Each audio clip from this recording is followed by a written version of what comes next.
first of all, what inspired you? Because to me, this is new to me. It's strange, it's crazy somehow. It's good. But how did you come up with this idea? Out of frustration.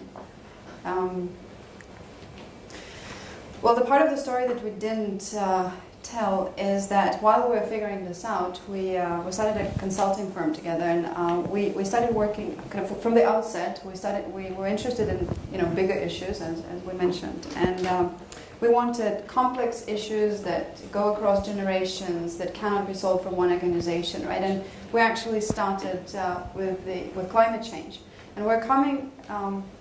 The reason why we picked climate change is at the time we thought that the one issue that has such a massive scale and affects everyone, so just purely intellectually it was exciting, not to mention the real impact that you were just talking about.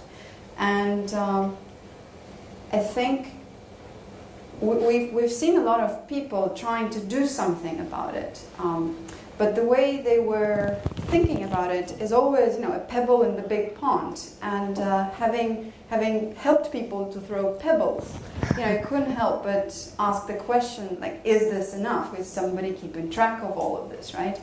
And so that's how we kind of zoomed out of and kind of stepped back and looked at the climate change as a whole, like what's happening in that space, right? We got quite involved with Copenhagen and all of those things. But then once you get to that level, it's a very, very small step to, whoa, if that's what's happening in climate change, what's happening with all other issues, right? So we took another step back. And grew ever more frightened. Yeah, I probably.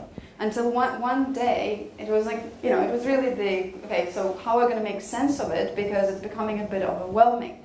And so when Aini talked about, having to find a cognitive outpost, for us the real breakthrough was coming up with that idea that, so what if we try to look at all of these issues and try to make sense of them from a place of a Planet Inc. CEO, where Planet Inc. there wasn't any identified form of organization, and the only thing that defined it was secure the development and survival of the human race. I think that's kind of the step-by-step story of how it happened.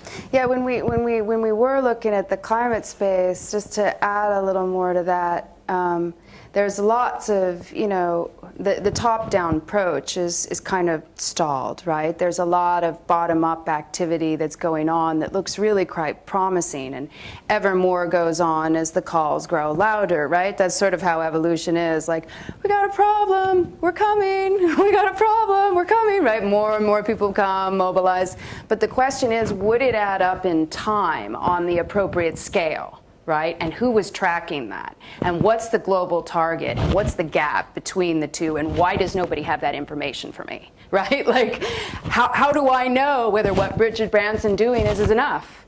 And what is the World Wildlife Federation doing? And how does that, and they might not even have to work together. Just give me some sort of dashboard where I can see what the data is and whether it's going to come down in time. And then, he's a bit of a control freak.